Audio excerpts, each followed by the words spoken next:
l'enregistrement. Donc, bonjour à tous. Euh, Julien m'a présenté au début. Mon nom est Marc-André Léger. Donc, je suis en fait un collègue de Julien, même si Julien, évidemment, est un gestionnaire. Moi, je ne suis pas un gestionnaire. Moi, je suis le responsable d'une unité, d'un groupe d'une personne. Je suis tout seul comme membre de mon groupe qui s'appelle l'Académie de sécurité Desjardins. En fait, moi, je travaille avec toutes les équipes chez Desjardins. J'ai un rôle de coordination en formation continue à l'interne chez Desjardins. Et je fais beaucoup de collaboration aussi avec les établissements d'enseignement. Donc, on organise différentes formations continues pour l'ensemble de nos équipes. Et il y en a certaines que c'est moi qui les donne, d'autres sont faites à l'externe. Donc, pour vous parler un petit peu brièvement là, de qui moi je suis. Moi, je suis ce qu'on appellerait un nerd anciennement, un geek aujourd'hui. Je travaille en technologie de l'information depuis 1983, donc avant probablement que plusieurs d'entre vous soient nés, sûrement. À la base, j'avais fait un DEC en sciences pures et puis par la suite, je suis allé à l'université en sciences comptables et je me suis fait offrir un emploi suite à mon premier emploi d'été de stage en comptabilité. On m'a offert une job en informatique. Donc, j'avais beaucoup d'habileté, beaucoup de talent. Moi, j'ai eu mon premier ordinateur quand j'avais 14 ans. J'ai appris à programmer à l'origine en assembleur, ensuite en BASIC, ensuite en différents langages de programmation, Pascal, Fortran, etc. À l'époque, s'il n'y avait pas de C# puis C++, puis ça, c'était vraiment C. Et puis, donc, ça m'a amené à commencer à travailler en informatique au début, dans des postes de programmeurs, de techniciens. Et puis, j'ai vu au milieu des années 80, un film qui s'appelait War Games, qui parle de hacking.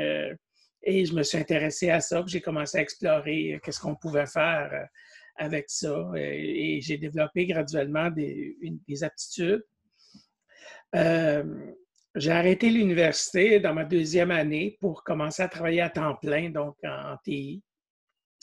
Et puis, j'ai fait différentes formations au fil des années, dont des formations en réseautique, ce qui m'a amené à travailler pour un projet de la Défense nationale canadienne où ils avaient un besoin d'une expertise en cybersécurité. Et puis moi, comme j'avais été hacker, comme j'étais hacker, mes boss ils ont dit « Hey, toi, là, tu connais ça, tu vas devenir notre expert. » Fait que j'ai été formé par la GRC à ce moment-là, puis par la Défense nationale en sécurité informatique. Puis je suis resté plusieurs années. Ensuite, donc j'ai été pour le projet de la Défense nationale. Ensuite, je suis allé au ministère de la Justice fédérale. J'ai été aussi à l'Agence spatiale canadienne. Puis là, je suis retourné aux études. J'ai fait une première maîtrise en informatique avec une spécialisation en sécurité informatique. Et puis après ça, j'ai travaillé aux États-Unis, j'ai travaillé en France, j'ai travaillé au Canada dans différentes entreprises de toutes sortes de grosseurs. J'ai fait d'autres études par la suite en informatique de la santé. Je me suis spécialisé beaucoup en sécurité informatique dans le domaine de la santé. C'est à l'époque où ils commençaient à tout informatiser le réseau informatique là, dans la santé. Ce qui m'a amené donc éventuellement à faire d'autres formations, comme je vous disais. Donc, j'ai fait en fait 3 certificats et puis j'ai fait 2 autres maîtrises. Et finalement, pour faire un doctorat que je suis en train de terminer aujourd'hui et à enseigner. Donc, en fait, en 2004, j'ai eu une offre de devenir prof au Cégep Champlain, donc au Collège Champlain, ça arrive sud, dans des cours en sécurité informatique puis en réseautique. Et par la suite, j'ai commencé à enseigner aussi à l'Université de Sherbrooke, puis à l'Université Concordia. Et puis, des cours en gouvernance, en sécurité, en informatique, en différentes choses. Et puis, ben là, aujourd'hui, comme je vous disais, j'ai 3 maîtrises. Dans quelques mois, je vais avoir terminé mon doctorat. Puis, j'ai été embauché par Desjardins l'année passée pour m'occuper de la partie formation continue. Donc, ça prenait quelqu'un qui avait une expertise en sécurité et une expertise en enseignement. Et ce qui fait qu'ils m'ont offert le poste donc de responsable de cette académie de sécurité-là. Et depuis ce temps-là, donc, je travaille sur toute la mise en œuvre d'une politique, si vous voulez, d'une stratégie de formation continue, parce que comme vous le savez maintenant que vous êtes à l'aube d'une carrière en sécurité, il y a un besoin là, continuellement de rester à jour, de se former parce que bon, les technologies changent, mais aussi les menaces évoluent, les hackers ou les cybercriminels évoluent. Donc, c'est un domaine en évolution constante. Et puis, on n'a jamais fini d'apprendre. Moi, c'est ce qui m'intéresse en fait beaucoup. Comme je vous disais, étant un geek, j'aime ça toujours apprendre des nouvelles affaires. Puis, en sécurité, à tous les jours, on apprend des nouvelles choses. C'est ce qui fait qu'au fil des années, j'ai fait différents diplômes, certificats, maîtrises, etc. Parce que j'ai cette passion-là pour l'apprentissage, pour la connaissance. Et c'est quelque chose qu'on peut vraiment exploiter là, comme quand on est dans le domaine de la cybersécurité. Donc, ça, c'est un petit peu mon bagage. Donc, pour ce qui est de mon rôle aujourd'hui, dans le fond, je vous parle à partir de 2 éléments essentiels de qui je suis. D'abord, mon côté pédagogue, prof, et mon côté professionnel, praticien en entreprise chez Desjardins, où je m'occupe de la gestion des compétences, mais aussi de la gestion des talents.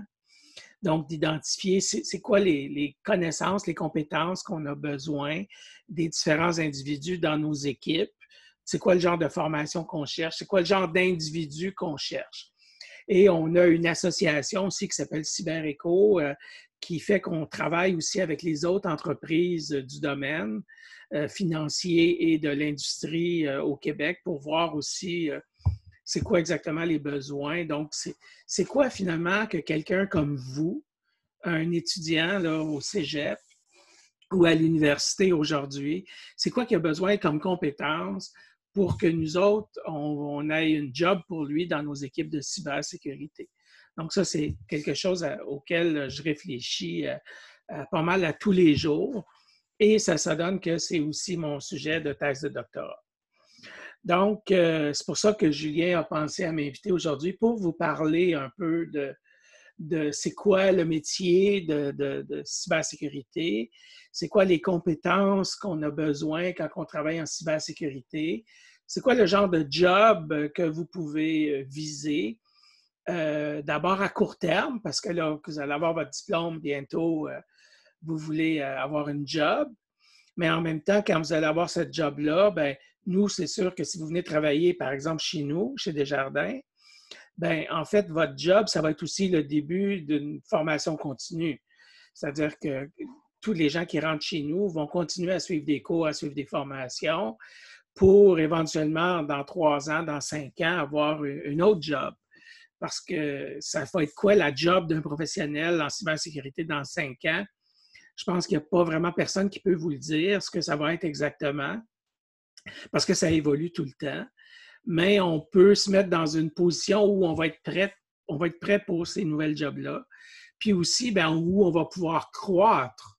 C'est-à-dire que vous ne voulez peut-être pas nécessairement rester à un niveau d'opérateur ou de technicien ou de junior, parce que dans 5 ans, vous ne serez plus un junior, vous allez être un peu plus senior. Puis dans 10 ans ou dans 20 ans, peut-être que vous allez vouloir aussi avoir un rôle de gestionnaire, de cadre, de chef d'équipe, même de vice-président ou de chef de la sécurité pour une entreprise comme Desjardins, Banque nationale, Hydro-Québec, Bombardier. Donc, c'est quoi un peu là, le cheminement dans tout ça? C'est quoi un peu le niveau, les approches, les stratégies que vous pourriez mettre en œuvre pour vous positionner, pour être capable de profiter de ces opportunités-là. Parce qu'aujourd'hui, il y a une étude là, qui est sortie l'année passée, qui a été rendue publique. En fait, j'étais allé à une conférence à San Francisco là, juste avant le début de la pandémie. J'ai rien attrapé, une chance, où il disait qu'aujourd'hui, en tout cas à ce moment-là, en février, il y avait un déficit de 3 millions de postes en cybersécurité. C'est-à-dire que dans le monde, il y a 3 millions de jobs en sécurité informatique que les compagnies ne sont pas capables de trouver de personnes pour combler ces postes-là. Évidemment, ces 3 millions de jobs-là, ce n'est pas au Canada. Il y en a au Canada, il y en a au Québec, il y en a à Montréal, à Québec, Trois-Rivières, Sherbrooke, même Shawinigan, on a des bureaux là-bas. Mais il y a aussi, évidemment, un peu partout dans le monde, des opportunités. Il y a des places, par exemple, le Brésil, la Chine, les États-Unis, dans l'Union européenne, où il y a des opportunités. Moi, à un moment donné dans ma carrière, je suis allé travailler en Europe, je suis allé travailler aux États-Unis, je suis allé faire des petits mandats aux Émirats arabes ou à différents endroits. C'est une belle expérience quand on est jeune de faire ce genre de choses-là. Donc, mais le fait est, c'est qu'il y a certainement au Canada des milliers, des centaines même de milliers de postes d'emploi possibles dans le domaine de la cybersécurité, de la sécurité de l'information et tous les domaines connexes à ça. Donc, c'est un peu de ça là, qu'on va parler aujourd'hui. Excusez, hein, je regarde, s'il y en a qui me regardent sa caméra, là, j'ai mon laptop ici, mon grand écran ici, j'ai mon chat là-bas. Donc, j'essaie de tout suivre en même temps. Là. C'est pour ça que je peux donner l'impression que je me promène un peu d'un bord à l'autre. Donc,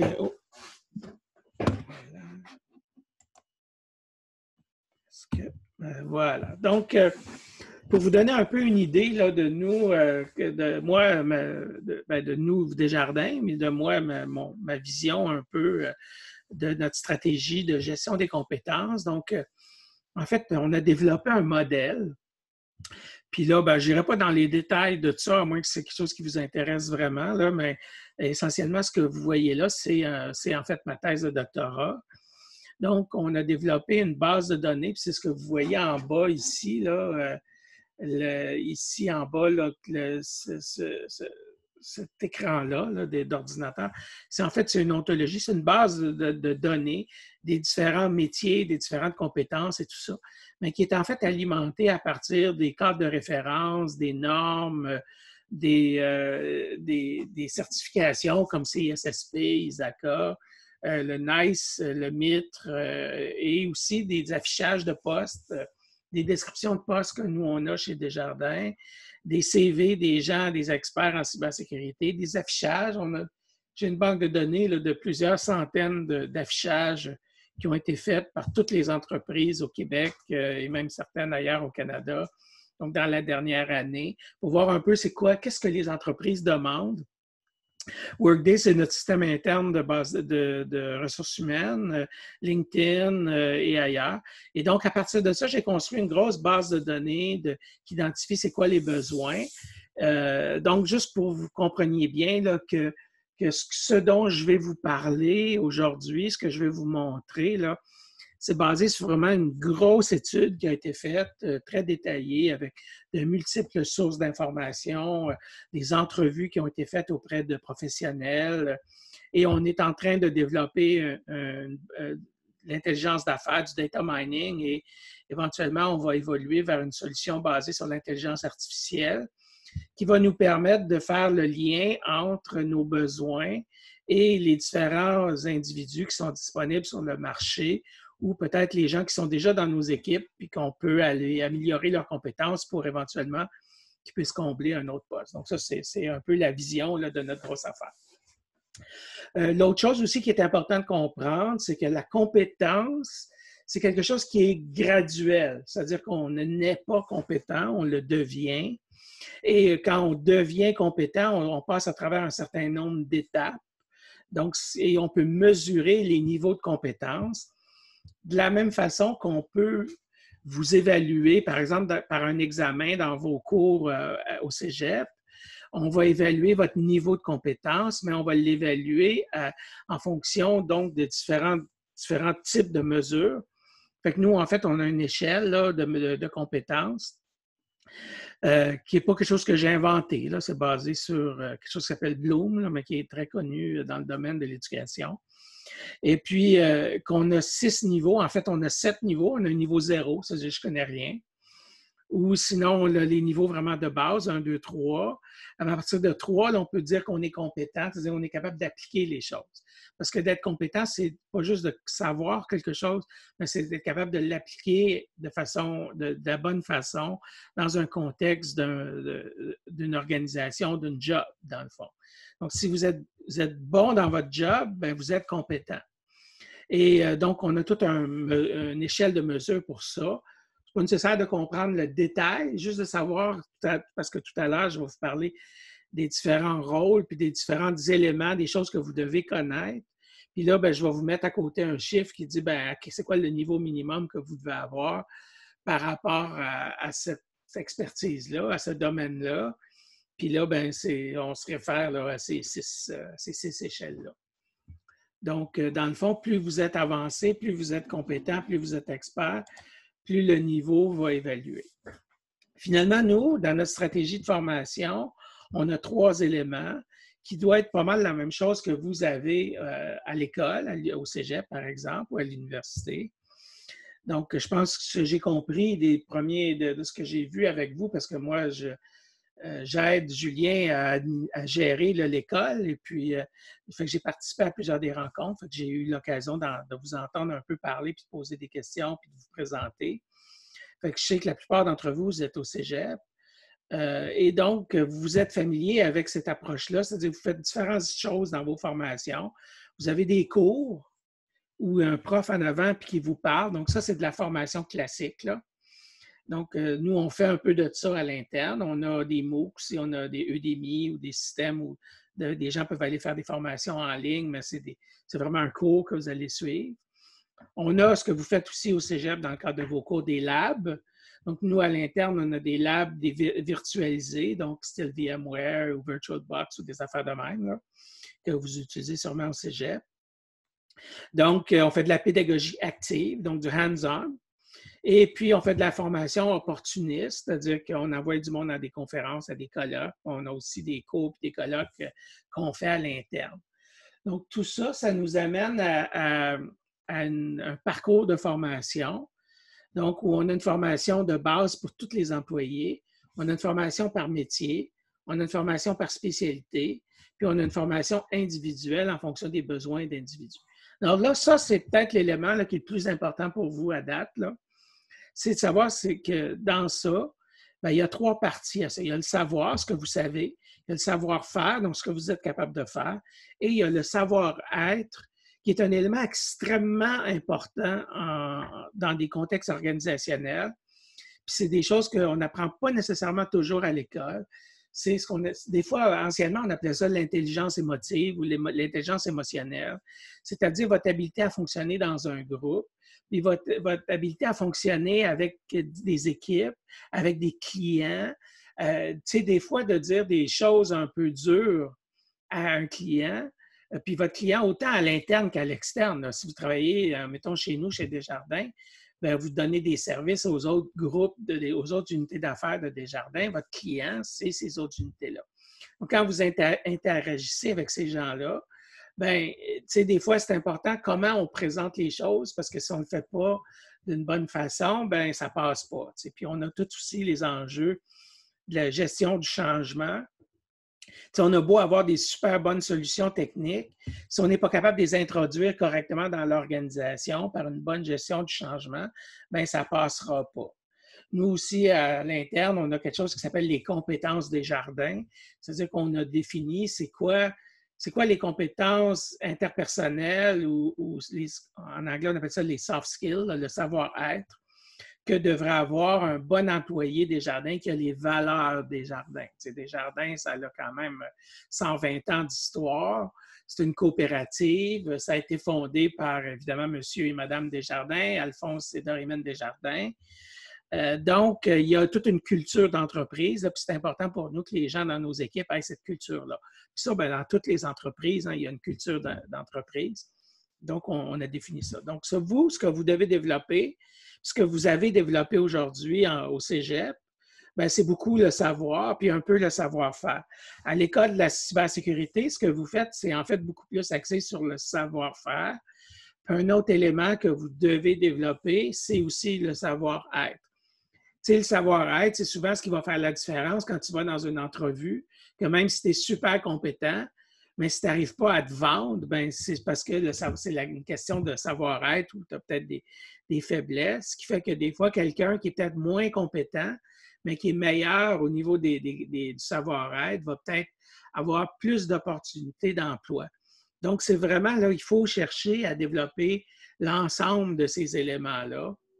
Puis c'est assez difficile de dire lequel, en fait, qui est plus important que les autres, même si c'est clair que le savoir, évidemment, c'est quelque chose d'extrêmement important.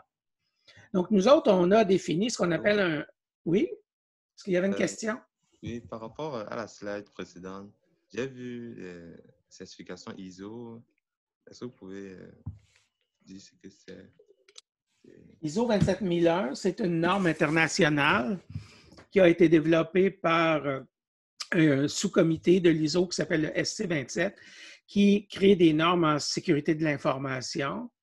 Et cette norme-là, le 27 000, donc la famille des 27 000, qui inclut le 27 001, le 27 002 et plusieurs autres, c'est une norme donc qui donne un cadre de gouvernance, un cadre de gestion de la sécurité de l'information dans les organisations et qui est adoptée de façon internationale par la majorité des grandes entreprises, dont nous aussi chez Desjardins.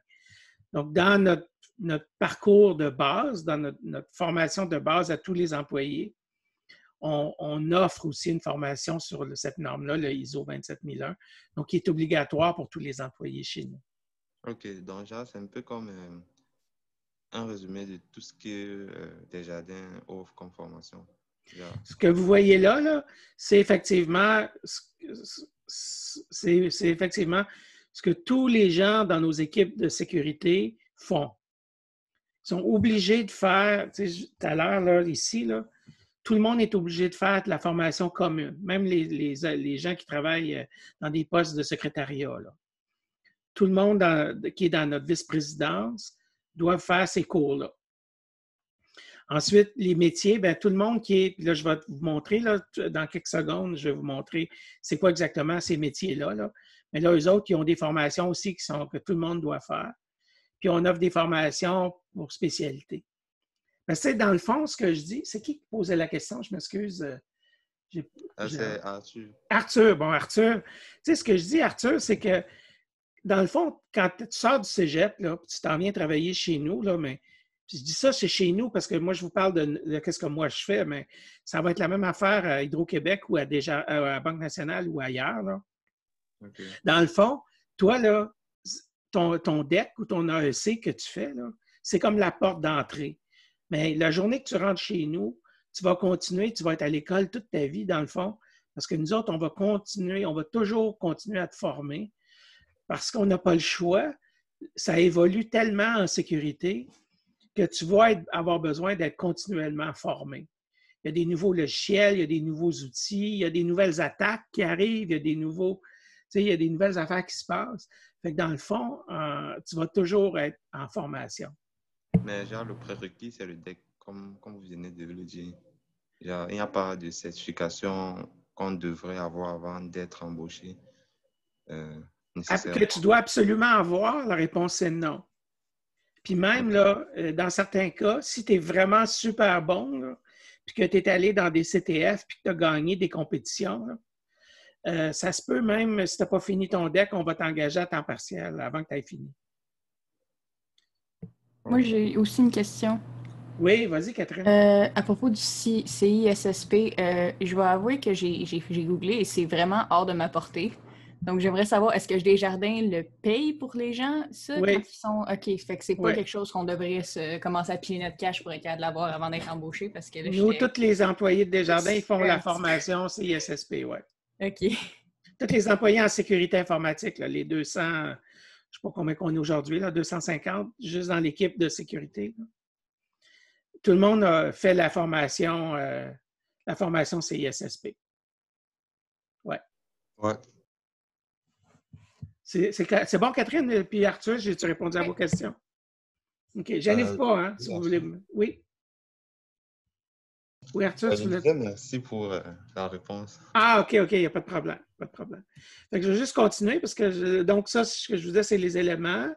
Donc, ça, c'est notre baseline. Donc, c'est ça, là, quand on parle de tout ce que tout le monde doit savoir, là, ça, c'est c'est quoi exactement les savoirs? Donc, tout le monde doit avoir un minimum, donc un niveau 3, là, en réseautique, en protocole réseau, en gestion de risque, sur les lois, la politique, c'est quoi les principes de cybersécurité, c'est quoi les menaces, les vulnérabilités, c'est quoi les impacts des problèmes de sécurité, puis, comme je mentionnais, la norme ISO 27000. Donc, ça, c'est comme la base, là, tout le monde doit avoir ça. Quand on embauche quelqu'un, il doit faire quelque chose qui s'appelle le brevet de sécurité. Donc, ensuite, c'est une formation en ligne sur notre système interne, un genre de Moodle un peu là, que vous connaissez peut-être, ou Omnimax, ou je ne sais pas c'est quoi le système qu'ils utilisent à votre cégep pour la formation là, en ligne, mais on a des cours en ligne donc, pour couvrir ça. Après ça, on a les métiers. Je vous parlais de 2 métiers. Donc là, je vais vous parler du premier métier qui est cybersécurité d'affaires. Donc là, tu sais, vous voyez, tout à l'heure, je vous parlais sur l'autre slide, je vous parlais du niveau 3. Mais là, ici, on est dans le niveau 4. Donc là, on est dans des choses plus spécifiques aux différents métiers. Fait que là, la cybersécurité d'affaires, là, c'est les gens qui sont dans les équipes qui sont plus orientés business. Donc, un petit peu moins technique. Ça prend la connaissance technique, mais ça prend surtout une connaissance de la business. Donc, c'est quoi la job de Desjardins? Qu'est-ce qu'on fait? C'est quoi le bancaire? C'est quoi l'industrie, le secteur financier? Puis encore là, c'est des choses que, si toi, tu ne l'as pas en arrivant, bien, nous autres, c'est sûr qu'au début, tu vas commencer comme un junior, bien, on va te mettre dans une équipe où tu vas pouvoir apprendre ces affaires-là. Apprendre c'est quoi la business de Desjardins? Qu'est-ce que ça mange en hiver, Desjardins? Bon, j'imagine que tout le monde ici est déjà allé dans une caisse, là, ou en tout cas au moins dans une banque. Vous savez c'est quoi un guichet automatique, là, vous savez c'est quoi accéder. Vous avez déjà une base, là. Je veux dire, il y a 4,2 millions de clients, de membres et clients Desjardins au Québec. Fait qu'il y a des chances que vous en soyez. Donc, mais de toute façon, même si vous n'êtes pas chez Desjardins, vous avez eu sûrement un compte de banque, puis vous savez un peu comment ça marche. Fait que vous avez une base, mais il faut quand même apprendre plus spécifiquement la business, les différentes affaires que nous on fait. Comment est-ce qu'on catégorise l'information? Comment est-ce qu'on gère les risques chez nous? Donc, ça, c'est comme un minimum. Donc, on va avoir d'autres formations pour les spécialistes. Donc, ici, vous avez un peu la liste, là, de c'est quoi les tâches, qu'est-ce que ça mange en hiver, un spécialiste en cybersécurité d'affaires. Donc, ça donne du contexte d'affaires. Ça contribue aux activités de gouvernance, de gestion de risque, de conformité. Ça donne des commentaires, parce qu'il y a du monde qui nous appelle et dit « Hey, j'ai un problème de courriel, là, je dois envoyer des courriels aux clients. Puis là, comment je peux faire ça pour que ça soit fait de façon sécuritaire? Ou tu sais, j'ai peur que j'ai beaucoup de monde qui ont accès à beaucoup de données. Comment est-ce que je peux bien gérer ça? Qu'est-ce que tu en penses, toi? Ça, c'est ça, là, fournir des commentaires. Prendre aussi nos exigences de sécurité, puis mettre ça dans un langage que les programmeurs puis les développeurs, ils vont comprendre.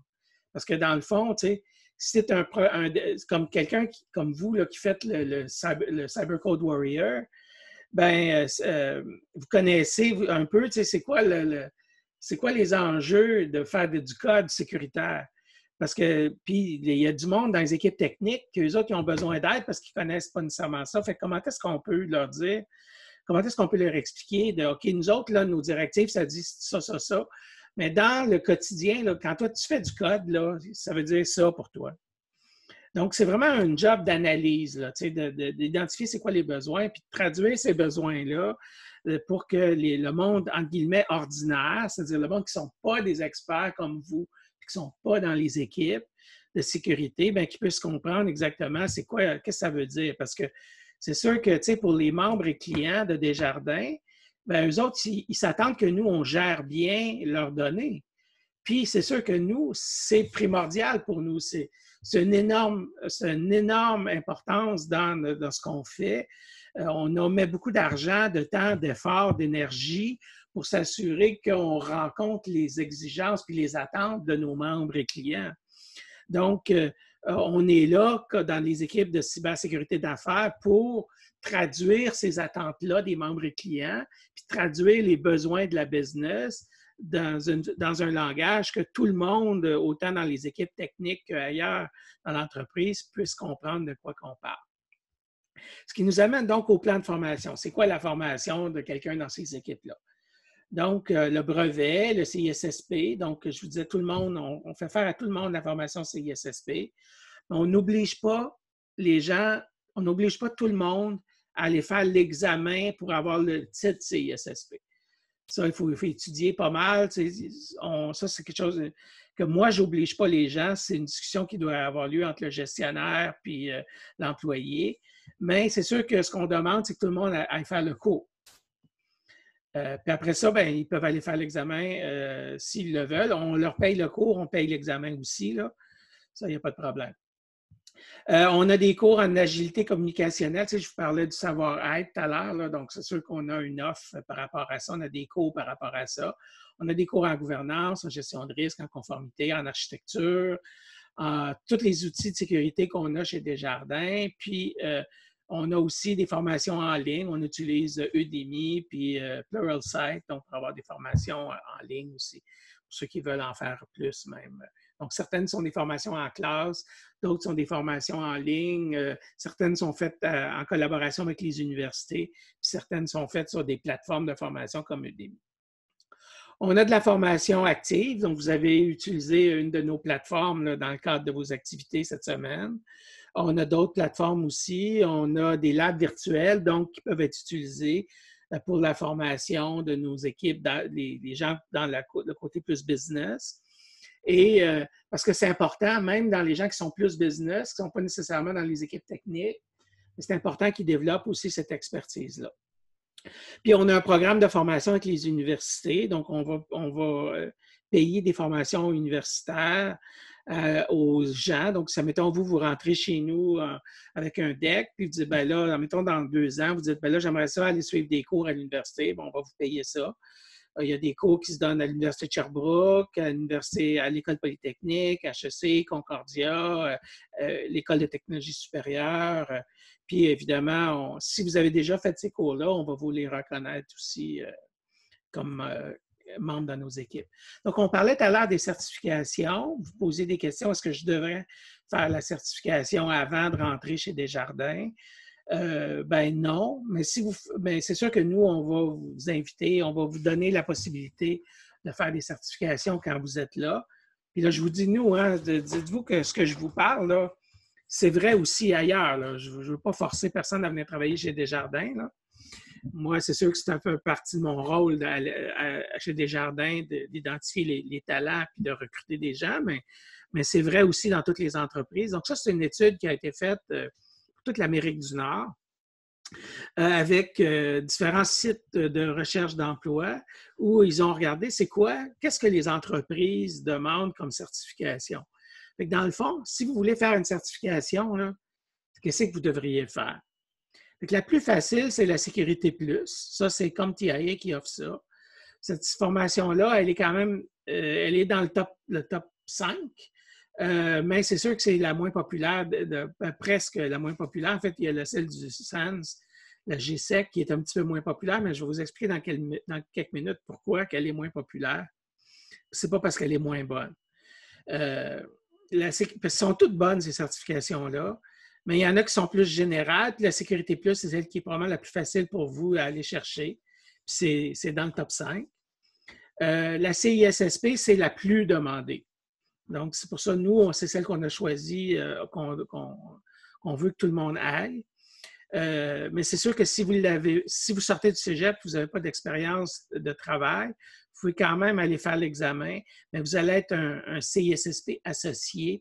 Pour avoir le titre CISSP, il faut avoir passé le cours, il faut avoir fait l'examen, mais il faut aussi avoir 5 ans d'expérience. Donc, si vous n'avez pas le 5 ans d'expérience, vous pouvez être CISSP associé. Puis quand vous allez avoir votre 5 ans, là, vous allez devenir CISSP. Vous n'aurez pas besoin de refaire l'examen. Et sinon, il y a le CISM qui est en 2e place ici, donc qui est une formation d'un autre organisme qui s'appelle l'ISACA. Donc, ils ont plusieurs formations pour les auditeurs, entre autres le CISA. Donc, ça, c'est très bien. Pour les gens qui sont plus techniques, c'est le CEH, puis je vais vous reparler du CEH, mais le CEH, c'est le Certified Ethical Hacker. Donc, nous, à partir de 2020, à partir du mois de janvier, février de 2021, pardon, l'année prochaine, on va offrir parce que là, quasiment tout le monde a fait le CISSP chez nous. À partir de 2021, on va offrir à tout le monde la possibilité de faire le CEH, autant dans les équipes business que dans les équipes techniques, parce que c'est une très, très bonne formation sur les aspects techniques. Donc, je vais vous revenir sur les autres là, dans quelques minutes. Le GSEC, là, du SANS, c'est pas que c'est pas bon, c'est très, très, très bon, mais ça coûte 10 000 US pour faire cette formation-là. Et elle se donne seulement aux États-Unis. Fait qu'il faut rajouter là-dessus les frais de déplacement et tout. C'est pas très abordable. C'est très, très, très pointu, très spécialisé. Donc, c'est pour ça qu'elle n'est pas, selon moi, c'est la principale raison pourquoi elle n'est pas très demandée par les employeurs. C'est sûr que les employeurs, ça les intéresse, mais il n'y a quand même pas tant de monde que ça qui l'ont. Donc, nous, par exemple, chez Desjardins, on va payer cette formation-là à quelques personnes à tous les ans. Donc, on a, comme cette année, j'ai un de mes collègues qui est allé chercher la certification.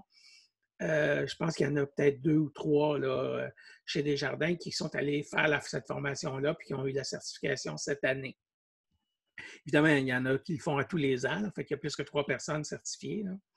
Mais le gros problème, c'est le coût de cette formation-là. Puis c'est sûr que c'est assez complexe, c'est très pointu, donc le niveau d'expertise pour avoir ça, il est quand même très grand. Donc, dans notre groupe de sécurité d'affaires, on a des différentes spécialisations. Donc, les gestionnaires, les analystes, les conseillers, puis les gens en sensibilisation et formation. Moi, en fait, c'est dans ces équipes-là que je suis. Fait qu'en cybersécurité, le poste d'analyste, je vous dirais que c'est celui qui est peut-être le plus intéressant pour vous. Donc là, vous voyez, là, on parle d'à peu près des mêmes affaires que tout à l'heure au niveau des compétences. Ce qui change, c'est le niveau. C'est-à-dire, dans le fond, c'est le niveau d'expertise qui est plus grand. Puis il y a quelques affaires qui se rajoutent, comme la crypto, par exemple, la gestion des identités, des accès. Mais c'est surtout d'avoir un niveau un petit peu plus approfondi. Donc, tu sais, ça, tu n'es pas un junior, bien, tu es sur le chemin pour t'en aller vers le prochain niveau, donc qui est le niveau de conseiller. Fait que les certifications, bien là, on parle du CISM que je vous mentionnais tout à l'heure. Et d'autres formations de l'ISACA, le CISA et le CGEIT, donc en gouvernance. On a des formations aussi, donc en analyse de risque et des cours. Et là, pour les analystes, on discute aussi avec eux, si ça les intéresse, la possibilité de les envoyer à l'université faire une maîtrise. Donc, par exemple, en cours du soir ou à temps partiel. Donc, une maîtrise en cybersécurité à l'Université de Sherbrooke ou en gouvernance ou en cybersécurité à Concordia, ou ça peut être ailleurs aussi. Là. Ça, c'est les 3 principales qui sont des programmes de maîtrise. Excuse-moi, Marc-André. Oui? En fait, j'ai une question. C'est concernant la carrière d'analyste en cybersécurité. Ça veut dire, si je comprends bien, il faudrait quand même avoir un bac minimum. Non, pas du tout, non.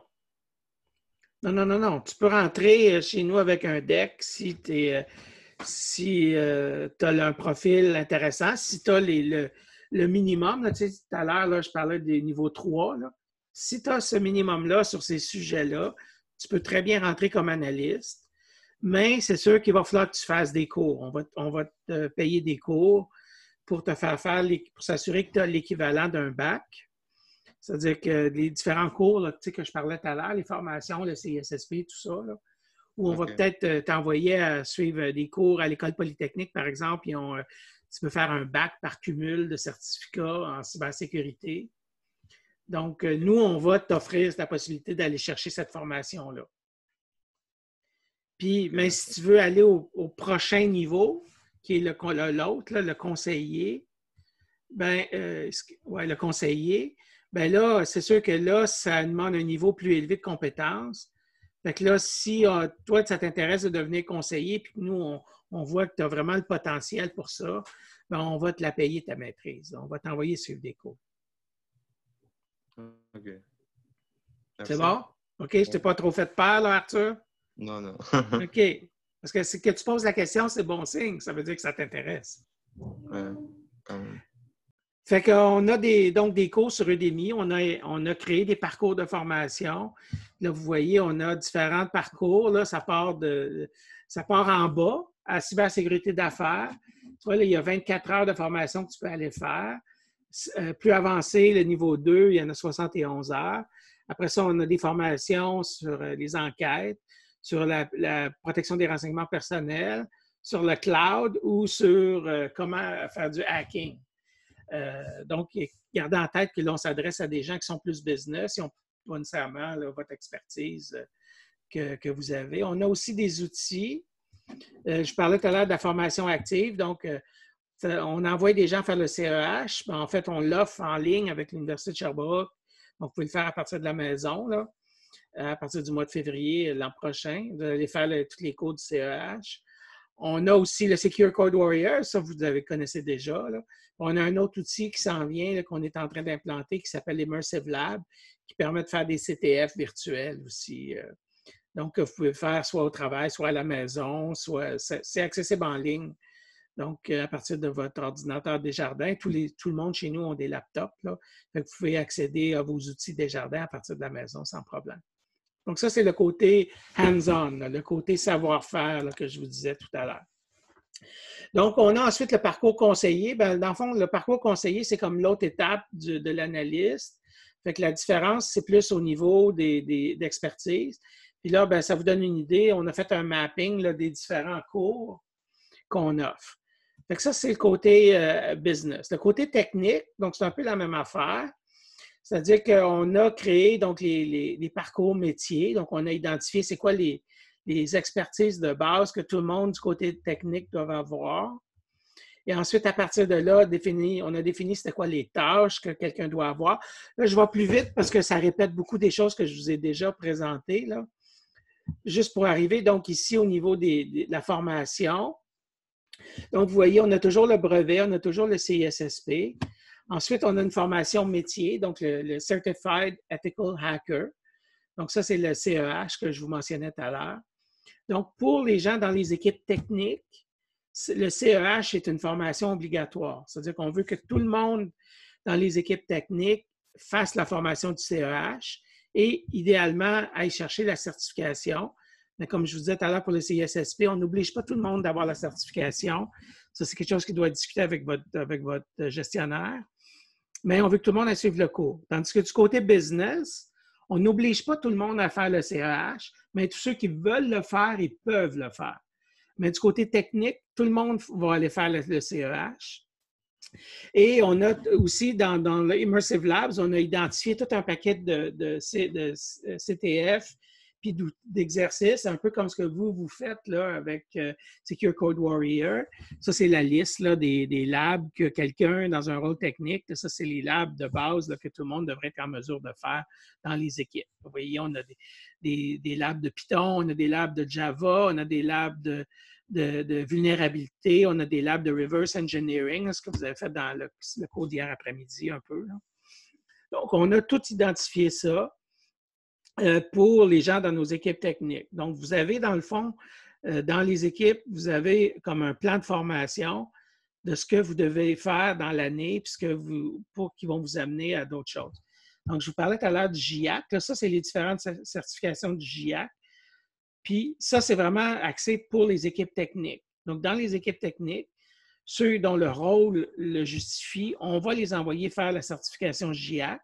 Puis là, bien, il y a différentes certifications GIAC en fonction de c'est quoi exactement, vous, votre rôle dans les équipes techniques. Comme je vous disais, ça, c'est quelque chose qui coûte super cher, là, mais c'est quelque chose qui est inclus dans le parcours de formation des gens chez nous dans les équipes techniques. Donc, on a des spécialisations dans les équipes techniques. On a le offensif, ça c'est le red team. Le défensif, c'est le blue team. Les gens au niveau de l'exploitation ne sont pas vraiment dans notre vice-présidence, mais sont comme partout chez Desjardins. Les architectes, eux, ils ont un rôle, dans le fond, qui est à cheval sur le technique puis le business. Donc, ils font les architectures de sécurité. Puis les gens de la sécurité physique, donc c'est parce qu'il y a aussi des équipements à protéger, des buildings à protéger. Chez Desjardins, on manipule de l'argent, du cash. Bien, tout ça, là, il y a tous des enjeux de sécurité autour de ça. Donc, puis tout ça, bien, c'est aussi en partie de la sécurité informatique. Donc, comme tout à l'heure, différents rôles avec différentes expertises, avec différents niveaux. Donc, tout ça, ça a tout été défini, là. Puis, vous pourrez aller voir plus tard, on va vous partager le PowerPoint, vous pourrez aller voir le détail de ça, là. C'est quoi exactement les affaires. Mais dites-vous que ce que vous apprenez dans le cadre d'un ASC ou d'un DEC, bien, en fait, ça couvre ça, c'est basé sur les mêmes cadres. Donc, puis ces informations-là sont partagées aussi avec les établissements d'éducation. Fait qu'on est tous sur les mêmes bases, là. Donc, c'est quoi les formations qui sont requises? Donc, en cybersécurité, donc défensive, les Blue Team, ou en cybersécurité offensive, bien, vous voyez, c'est à peu près la même chose. C'est-à-dire, le minimum, ce serait comme le Sécurité Plus, puis ensuite le CEH. Donc, la même chose ici. On exige que tout le monde ait l'équivalent du CEH, les compétences du CEH. On a aussi la possibilité d'envoyer des gens faire des formations dans les universités. Bon, architecte, je ne passerai pas trop là-dessus parce que ça ne nous touche pas directement. Nous, on est plus orienté là, dans le cadre de ce qu'on discute aujourd'hui avec vous sur les métiers techniques, là. Donc, c'est plutôt là, je pense, qui sont vos intérêts à vous dans le rôle là, de cybersécurité offensive ou défensive. Donc, c'était les grandes lignes là, de ma présentation. Si peut-être j'avais à revenir sur certains des éléments importants, là, c'est d'abord vous rappeler que il y a des choses que vous devez développer si vous voulez avoir une job en sécurité. Puis, encore là, pas que chez Desjardins, là, partout, dans toutes les entreprises. Le savoir, des choses que vous devez savoir. Le savoir-faire, c'est-à-dire d'être capable de le faire, de l'appliquer sur le terrain, mais aussi le savoir-être, le côté humain, le côté émotif, d'être capable de fonctionner en équipe, de travailler avec les autres, de dealer avec des clients qui ne sont pas toujours gentils, puis qui ne sont pas toujours bienveillants. Puis il faut être capable des fois d'accepter que ce n'est pas toujours des situations faciles. Donc, tout ce côté-là, c'est aussi un élément qui est important de développer, sur lequel vous devez travailler, surtout pour ceux qui veulent monter dans des postes de gestion ou de chef d'équipe. Bien, plus vous allez monter, plus ce côté-là, plus aussi les habiletés politiques vont devenir importantes. Mais c'est sûr que vous allez avoir l'occasion de développer ça, puis on va vous envoyer, on va vous payer des formations, puis on va vous coacher, puis on va vous accompagner, il va y avoir du mentorat, donc pour que vous puissiez développer ça au fil de votre carrière. Donc, mais quand même pas, il ne faut quand même pas minimiser l'habilité, donc d'être capable de faire la job, le savoir-faire. Donc, comme vous le voyez là, dans le cadre de l'École de la cybersécurité avec Julien et l'ensemble des enseignants, bien, c'est important pour les employeurs que vous soyez capable de faire ces choses-là.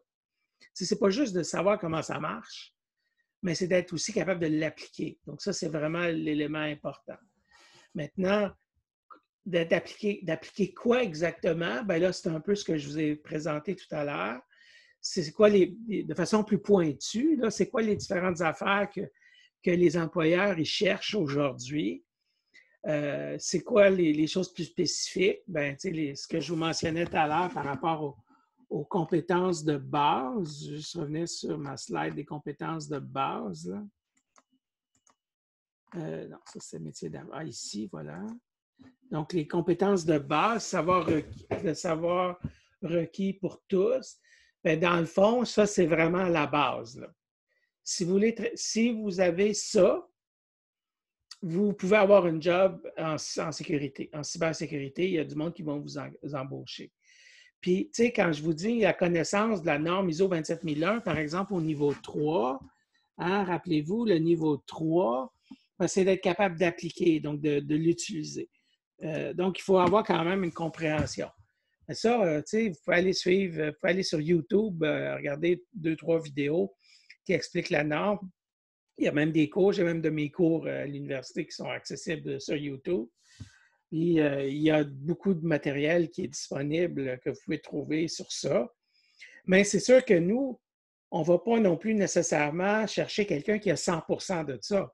Tu sais, si vous avez 80 de ça, il vous en manque 20, on va vous embaucher, puis on va vous le donner, le 20 qui manque. C'est-à-dire que si vous connaissez les menaces et les vulnérabilités, puis vous êtes super bon là-dedans, vous comprenez c'est quoi la cybersécurité, vous comprenez c'est quoi les risques, vous comprenez c'est quoi la réseautique, les télécoms, bien là, vous avez 80 de ça. Donc, si vous avez un DEC ou un AEC en cybersécurité, puis que vous avez réussi, vous avez eu des bonnes notes, puis que vos profs, ils disaient oui, lui ou elle, c'est un bon étudiant, vraiment, qui vous recommande. Ce n'est pas obligé que ce soit des employeurs, d'autres employeurs qui vous fassent des lettres de recommandation. Ça peut être un de vos profs ou une place où vous êtes allé faire un stage qui va vous écrire une belle lettre de recommandation.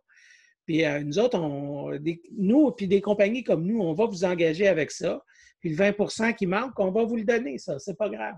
Puis de toute façon, une fois que vous allez être rentré, on va vous former toute votre carrière au complet. Moi, ça fait, comme je vous disais, depuis 1983 que je suis en informatique. Puis j'ai toujours été à l'école. Je suis encore à l'école. Je vous disais, je finis mon doctorat. Puis j'ai fait 3 maîtrises, puis en tout, j'ai 7 diplômes universitaires, en plus de mon DEC, puis tout ça, là. Fait que, tu sais, j'ai toujours été à l'école parce que dans ce domaine-là, c'est important. Fait que les employeurs, tu sais, ma première maîtrise que j'ai faite quand j'étais à l'Agence spatiale canadienne, c'est eux autres qui me l'ont payé, puis m'ont donné du temps. J'avais une journée par semaine de mon temps pour aller faire ma maîtrise, pour aller à mes cours, puis pour faire mes travaux. Puis, tu sais, on va vous le donner, ça, ce qui manque. On va s'arranger pour que vous l'ayez. Puis si on voit que vous avez le potentiel pour grandir, bien, ce qu'il faut pour passer du niveau 3 ici au niveau 4, puis 5, puis 6, bien, ça aussi, on va vous aider avec ça. Fait que c'est un peu ça, là, je pense, qui est important, parce que j'ai essayé de vous donner les éléments essentiels, puis vous expliquer qu'est-ce que moi, je vois basé sur mon expérience. Moi, je suis presque rendu à ma retraite, là. Fait que ça vous donne quand même un bon bagage. Puis, moi, de la sécurité, j'en fais... Ma première job vraiment en sécurité, c'est en 85. Fait que ça fait comme 35 ans, là. C'est un bout. C'est bon? Est-ce que vous avez des questions?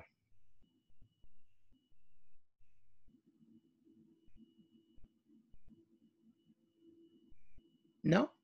Pas de questions? OK. Bien, écoutez, je pense que je peux arrêter mon partage d'écran ici.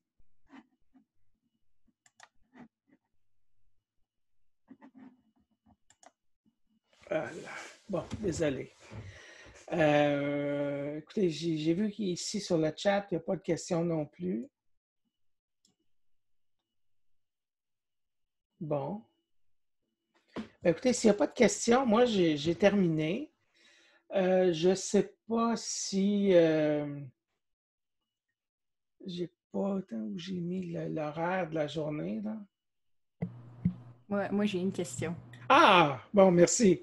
Prenez-vous des stagiaires de première année de DEC Oui. de temps en temps? Oui, oui. On prend des stagiaires de partout.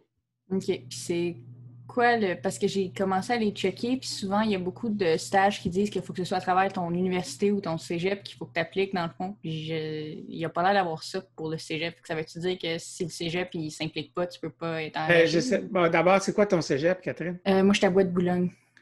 Souvent, Puis... c'est le stage obligatoire, c'est à la fin du DEC. Mais moi, je suis prête à commencer n'importe quand. Fait que... Ben, écoute, parle-en. As-tu rencontré Julien? Virtuellement? Oui. Parle-en avec Julien. OK. Merci. C'est lui, c'est un de ceux qui en embauche des stagiaires. Fait que tu peux y en parler. Lui, il va te dire si tu mais si tu fais l'école, si tu réussis l'école, puis que tu es capable de faire les différents concours, là, comme c'est qui hier? Là? Il y en a un étudiant, j'ai vu dans un des exercices, là, je pense en 5 minutes, il avait tout fini. Oui, ben je pense que je sais c'est qui. Oui. Mais je sais pas, je le vois pas, là, mais si tu es capable de faire des affaires de même. Je pense pas. Lui, je pense que si c'est la personne que je pense, il me montre, c'est comme mon prof. Fait que genre, ouais. Je pense que rendu là, c'est. Ben oui, rendu là.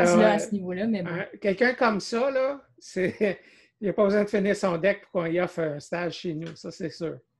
Mais non, je ne suis pas rendue là encore. Ben non, mais déjà que tu sois ici en train de faire ce que tu fais avec l'école, ça montre que ça t'intéresse, tu es prêt à mettre du temps puis que tu as de l'intérêt pour ça. Mm-hmm. Fait que c'est pas c'est sûr qu'on engage des stagiaires à toutes sortes de niveaux pour toutes sortes de jobs. Puis, tu sais, écoute, on a même déjà engagé du monde qui n'ont même pas fini leur secondaire 5. C'est rare, là. Il fallait qu'ils soient vraiment, vraiment bons, là. Mais ça arrive, tu sais, il y en a, moi, j'en connais, moi, des nerds, là, qui sont super bons là-dedans, là, puis qui l'ont, là, tu sais. On est intéressé à parler à tout le monde, nous autres. Okay. Aujourd'hui, là, les employeurs en sécurité, là, je ne parle pas juste de nous autres, là, je parle de toute l'industrie. On a besoin de monde. On a 3 millions de postes à combler. C'est quelqu'un qui est talentueux, là. C'est quelqu'un qui va dans un CTF et qui gagne, là. Tu sais, les gros CTF, là, qui a là, le Hackfest, là, des affaires de même, là, qui va gagner ça, là, qui va finir dans les 3-4 premiers, là. Même s'il n'a pas fini son secondaire 5, on va le passer en entrevue. Puis il y a des bonnes chances que s'il se débrouille pas trop pire en entrevue, ben il y a des bonnes chances qu'on va y offrir un job.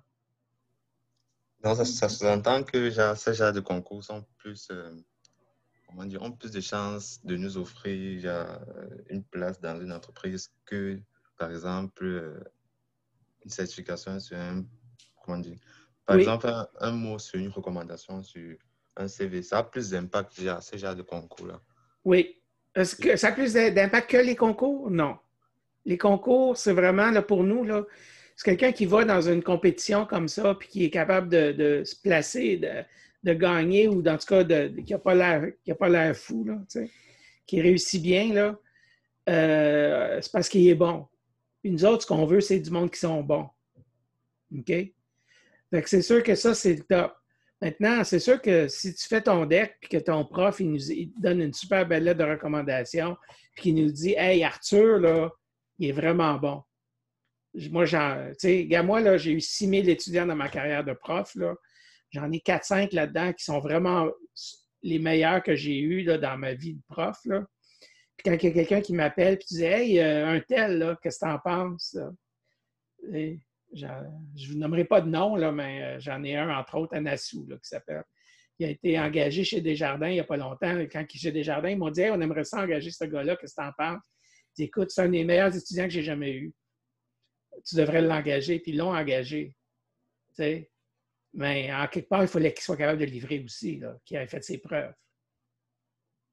Fait que, c'est une combinaison d'un paquet de choses. Oui, je comprends. Merci beaucoup. OK, il n'y a pas de problème, Catherine. Arthur, mais s'il y a d'autres questions, là, gêne-toi pas. Hein? Bon, vous avez mon courriel. Là. De toute façon, tu googles mon nom, tu vas voir, tu vas me trouver tout de suite. Là. Tu peux me demander si tu as d'autres questions. C'est pas même compliqué de nos jours. Non, surtout moi. Après 20 ans comme prof, là, il y a pas mal de... Mon nom, il apparaît dans la recherche Google. OK. C'est bon? Fait que là, écoutez, je ne sais pas c'est à quelle heure votre prochaine... je n'ai pas l'horaire ouvert devant moi. À 1h30, je pense. À 1h, je pense qu'il y a une séance de questions-réponses, c'est ça? Si vous avez des questions, puis sinon, c'est à 1h30. Mm-hmm. Fait que je vous remercie tout le monde d'avoir participé. J'espère que ça vous sera utile. Et puis, on va partager de toute façon la vidéo, là. Et puis, si vous voulez avoir ma présentation, peut-être juste valider avec Julien s'il peut la partager avec vous sur le Slack. OK. Merci beaucoup. OK, merci tout le monde. Au revoir. Bye bye.